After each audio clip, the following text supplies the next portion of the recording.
All right, thanks for staying with us and welcome back to another wonderful moment on Final. So this President of Nigeria are set to take on Tunisia, 9 p.m. local time, official and AY. Yeah. Good to have you guys here. And Trust Final to bring you a lot of excitement because we'll be giving you our watch along. We'll be giving you a lot of reaction, a lot of comments, and all that. Official and AY. Yeah. AY, you are fully prepared. So I would love to start with you on this one. Nigeria, Tunisia, right? Yeah. The battle of two eagles.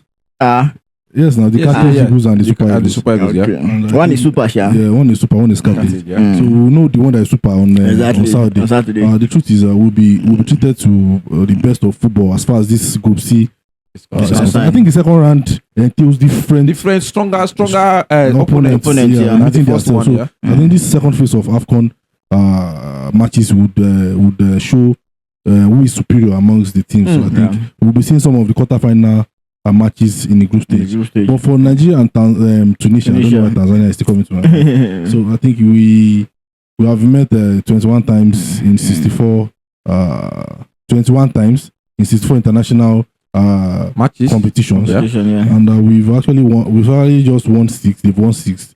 They've drew 9 altogether. So that's 6 apart and then 9 draws. So the game is even the Eagles, they fly together. And then the most recent one was when they defeated us at the Afcon in 2021 in Cameroon, 1-0. Yeah. Some of us are still not recovered from that loss yet. But Tunisia are a worthy opponent. 21 Afcon appearance. The company said they follow us back to back, even for FIFA ranking. Yeah. Now in Africa we are 5th, they are 6th in Africa. Yeah. Okay. In the world we are 38th, they are 40th on the FIFA ranking in the world. 38th and 40th. So they are a worthy opponent, like I said. I think we'll have to make a statement result. Yeah. Because anybody that wins this fixture is going to be top in that group. And for the Super Eagles, so that we will avoid using calculators, we have to win this match. Because Uganda is playing Tanzania. Tanzania look like the team where everybody could use the pick point. Yes. Yeah. Uganda is definitely might probably beat Tanzania. And then they also have 3 points. They also have a 3 point, and then they have their next game will be against Super Eagles of Nigeria. So we have to make sure we avoid anything by making sure that we don't get beaten by Tunisia. When I say we don't get beaten, I'm saying if we get a draw, it won't be bad. Yeah. Because I'm saying the draw because I looked at this Tunisia side, a very solid side, very familiar, very composed side. You saw how they won Uganda in the last in their own first group match. And now to think of the fact that they qualified to the World Cup flawlessly. Yeah. The same World Cup that we are not going, they are qualified. The friendlies have been superb. They drew Brazil. We can go from there. So we have to make sure that we get at least not to get beaten in this fixture because the game against Uganda would not be easy. If Uganda picks up 3 maximum points, it means if we lose the game against Tunisia, we are 3 points with Uganda, and we have to play the same Uganda in the next match. So let's avoid to get beaten. As far as I am concerned, with that fixture that's coming up on Saturday 9 p.m. Nigeria time. Yes, we are back at it again with the calculators. Because if we understand what Ewa is saying, if Uganda should win a Tanzania, that is 3 points. On our own hand, we should make sure. I think we are the last match on Saturday. We are playing 9 o'clock. So they will play before us. Imagine a Uganda picking up 3 points against Tanzania. There's a pressure on us to get points. Because that same Uganda will be our last match. We don't want to bring the fight with us. Hopefully it does not result to that. Hopefully we just put the faith in our own hands and do the needful.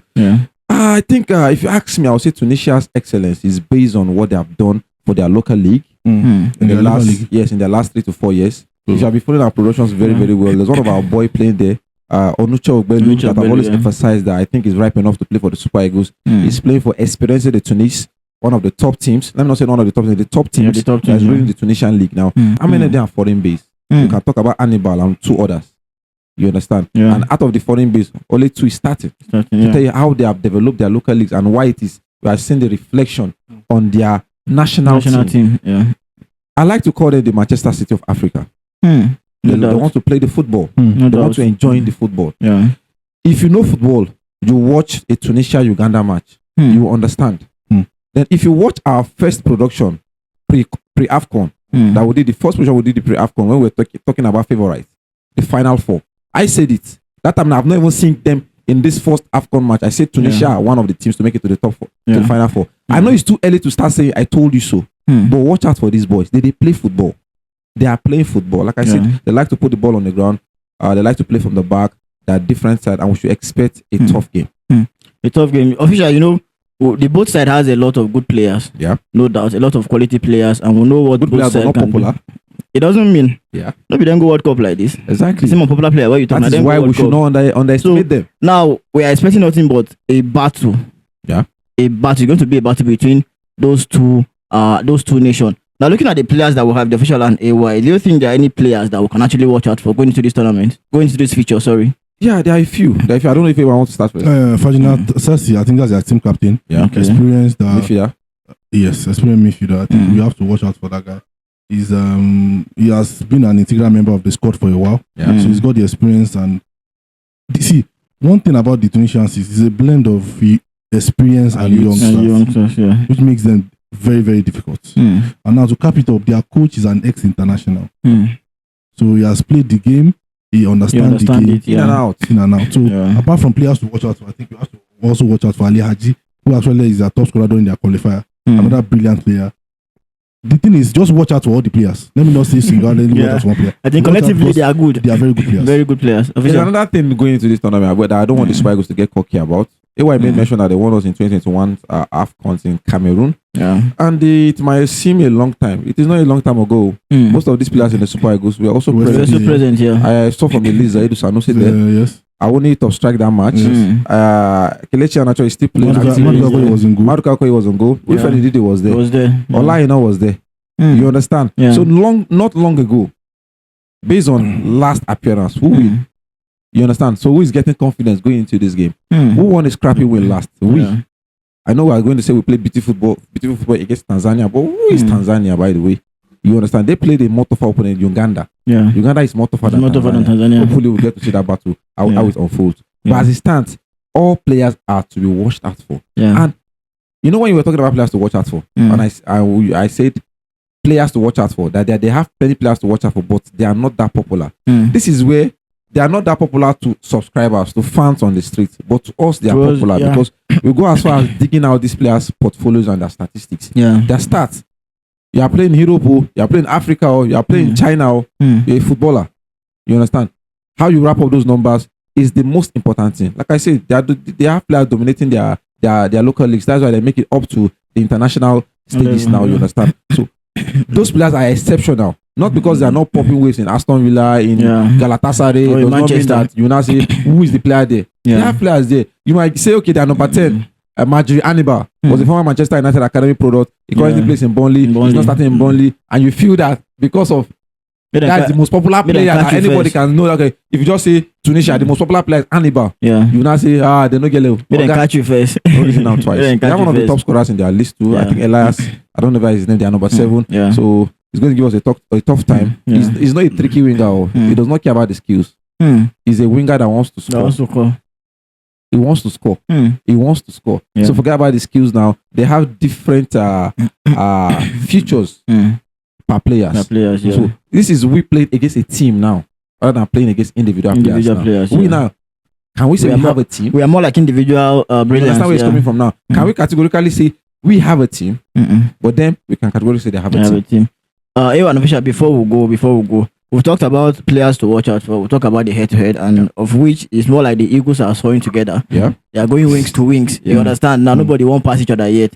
Now, looking at the Super Eagles aspect, now before we go into the game, now we watch their training so far. We watch how they are blending and all that. Can you categorically say that we are prepared or we are ready to go against Tunisia? Maybe in terms of our approach going into this game. We're talking about the approach to this game. I'll actually step on toes now. Yeah. If we approach the Tunisia game the same way we approach the Tanzania game, we are going to fall. Okay.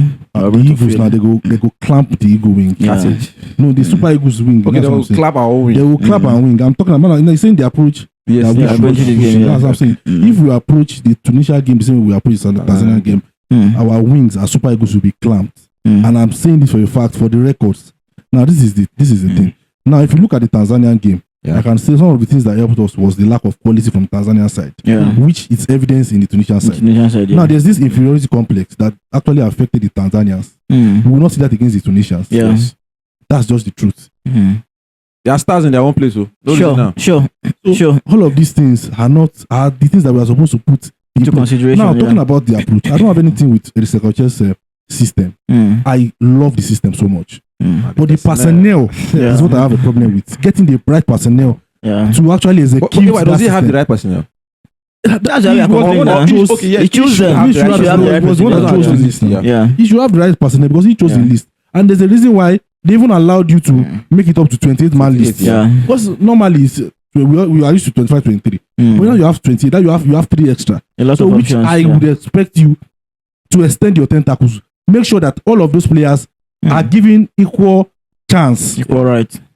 Yes, equal right, equal chance to execute, to show the reason why you actually put trust in them. Yeah. Now, Wilfred Ndidi as a captain, if he plays that match, we might be in trouble. Yeah. We might be in trouble. Now, this is the reason and the reason why I really have a little bit of resentment why he was chosen as captain. When we had the captain production, you saw I didn't tweet towards his side because I was skeptical about him being the captain because once he becomes the captain, it now becomes very hard for him to be dropped. Now, we might say we had a very good he had a very good outing against a Tanzania side that is not so sharp. Yeah. Now, the problem I have with some of these players is you see some of them, they are very good today. In the next 3 hours, they are very bad. Yeah. Some are cold now. In the next 45 minutes, they are very hot. The consistency is not there. Yes. And we don't need those kind of players anymore. Yeah. And we are playing against the Tunisian side that will run from the Never 40 minutes to the 90 minutes to 90 minutes. Hence why I would advise him to change his personnel. Now, if you look at every successful team in the world, let's go to Europe. Official is here. You are also you have also facilitated yourself with some teams in Europe. Yeah. Every successful team in Europe has a very good defensive midfielder. Yeah. Yes. More like the powerhouse of the team. Powerhouse. That's the engine. The engine room. Engine room of the team. Yeah. Forget Alex Iwobi had a fantastic game. Yeah. Forget Wilfred Ndidi. They will get run out. Yeah. In the game against Tunisia if care is not taken. Yeah. If we don't get the right personnel right. Yeah. Now look at Chelsea, for example. You have a tireless Caicedo. Yeah. That even if the game they enter 200 minutes, he goes still there. Energy full in body. Yeah. Look at PSG. Look at Barcelona. Look at Real Madrid. Look at what is Manchester United suffering today. It is one of the same. So we can't avail us to go into that match with a Wilfred Ndidi. No disrespect to him. Yeah. I think he has slowed down over the years. He has depreciated. Let me use that word. He has lost. He's a very good player, but in the last 3-4 years, he has. And I'm not. This is saying this. If it's a I'm saying it again. If he chooses his squad based on the last result again, we might be in another trouble. Okay. Assess this team individually and choose your game and your game plan and your team based on the opponents you are playing. Yeah. Not based on the last because we played against a very bad Tanzania side. Yeah. We lost against Egypt. Tunisia is aware that we lost against an Egypt side that plays exactly like them. Yeah. Now let's go back to defensive midfield now. Even in the past Super Eagles team that we've actually won the Afcon. When we won the first Afcon in 1980, we used Muda Lawal as our defensive midfielder. We won Sunday Olise. The next one, we had Sunday Olise in our midfield. Yeah. The recent one that we won, Ogeyi Onazi. Ogeyi Onazi, player of the tournament, was our defensive midfielder. Just to tell you how important the defensive midfield role is. So we cannot push that aside. We have to get a very good defensive midfielder. If you ask me, I would say a tireless Frank Onyeka will be vital in this game. With Rafael Onyeka, double pivot. They do the dirty work. Double pivot at this point. Because that's the only way we can actually wear these guys out. We should not allow them to settle in. Okay. Because they thrive on that. I've watched them over time. It has not stopped working for them. It will not stop working if you don't get to It's getting them results. It can't stop working. And for a team that's drawn Brazil, that's the highest morale booster. Confidence motivation for them. That struggled against an Egypt. We even lost against an Egypt, the Egyptians. So I think if you want to get anything out of this match, we should get our personnel right. Wilfred Ndidi, if possible, should be dropped. Okay. Samuel Chukwueze, if possible, should be dropped. Use your double pivot with Frank Onyeka and Rafael Onyeka in safely. Let us play. If you have to play dirty to get the result. Do it, please. And then maybe work on the left and right defensive line too. Thank you very much. You dealt a heavy blunder because I was saying that if we approach this game wrong from the beginning, we will lose the game. Everything has to do from minute 1 to minute 30. So the approach says a lot on how we are going to approach this game. And according to what EY said, I think we'll still get that on our next production. We'll talk about the lineup. But if you ask me, this is why I expect the discussion to crowd down midfield for me and go with a lone striker up front. Okay. You know, I've talked about their wing play. We'll talk about what to improve on in their training, their wing play, long balls. This is where to come in handy. You can't outplay Tunisia from the back. They will press you. They are never tired. Yeah. So how do you switch play? You understand that it's coming together. Now what we say, we don't just come and make noise. What I said in the past production that we need our strong weak play. We need to keep the width, at least to keep their right back and left back busy. We need our long balls in case they press us and we don't have the legs to match them in that midfield. So a discussion, the ball is in your court. If you win at Tunisia, you stand a chance of being one of the favorites to win the Afcon. But if you lose against Tunisia, I'm sorry. Hopefully we don't get to see that. Exactly. And I think this has to go for some players that we know that they're going to start, particularly Victor Osimhen. Yeah. I think it's high time he start conserving his energy. No, Abi? You don't chase every ball down. He has to conserve your energy. It's more like he's overworking himself. Yes. We need that energy when you have the ball. Yeah. Convert the chances. And you don't need some of those. You don't need to get yourself frustrated. Don't allow the game pressure to get into you. I think that's one of the problems, and hence why I'm calling it now, so that we can actually get the best out of him. Undoubtedly, he's our best number 9 that we have in this game. He has to start. So, but he has to conserve his energy. And then you see this whole idea of playing Iwobi very deep. It might boomerang against Tunisia. Yes. It might boomerang against Tunisia. We are calling it out now because we know it. Yeah.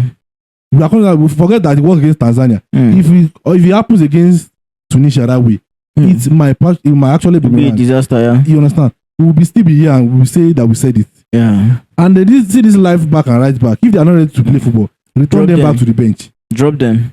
If they are not ready to play, but there's enough players on the bench. There's a Moses Simon there. That's what I'm saying. You get your personnel right.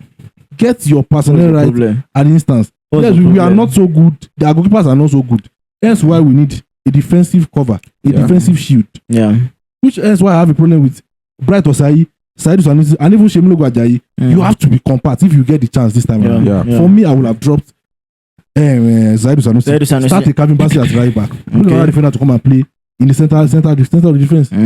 You understand what I'm trying to say? Yeah. Because we cannot afford to make any mistake. This team thrive on punishment. Punish you. They are so composed. They are so compact in the midfield. Their finishing is top notch. They are not in a hurry. They like to settle in. They like to settle down the ball. They are not in a hurry. They are to play you. We are not supposed to allow them to do all of that. We are not supposed to allow them to do all of that. That's why I brought out those personnel to make sure that it does not go. We don't allow them to get that free flow type of football. Frustrate them. They are definitely not going to respect us, so we don't have to respect them either. So you understand? And then to crown it all, this particular fixture has been sold out. 35,000 capacity has been sold out. From what I'm hearing, this is like the only fixture that has been sold out apart from the Morocco the opening, apart from their opening games, all of their games are actually because they are playing at home. Now, if you ask him, Official and Charles, who are the people that have bought tickets? They are fans now. They are fans. Tunisian fans now. Good, because we don't have any fans that in Morocco. Now, let's say a certain section of Moroccan fans also bought tickets. Who are they going to support? Tunisia, of course, because they are brothers. They are their brothers now. Now, what are we? We are playing against 49 man. 49 man. Against the team, the fans, and everything. So I'm bringing that to their notice. 35,000 capacity of that stadium has been sold out. That's the only fixture match that has been sold out apart from the Morocco match. So we have to know that for a fact. Let them get that to their head. Yeah. So a legend, a Cameroonian legend just called them not world class. It's the right time to prove yourself. To prove where they belong. That we get the necessary point out of this game, so that we can actually afford. We can actually not start to pressing calculators again. 6 points is good enough for you to qualify. Yes. So win your second match, and then you go and rest. You will get the draw in your last match, and then you top the table, and then we are safe to post. So, everyone official has said it all. To avoid pressing calculator, please get the right personnel and approach this game well to avoid pressing calculators. You can see the head-to-head. The Eagles, they fly together. Nobody won't pass each other. The Eagles, they fly together. And there are a lot of players that we are out to watch out for in this tournament. They are good players collectively. We have more like individual brilliance, but at least the coach know what to do. Official and AY. Yeah. Thank you guys so much. That's our time. Want to hear from you guys in the comment section. Don't forget to like, share, comment, and subscribe. We'll see you again next time. Thank you.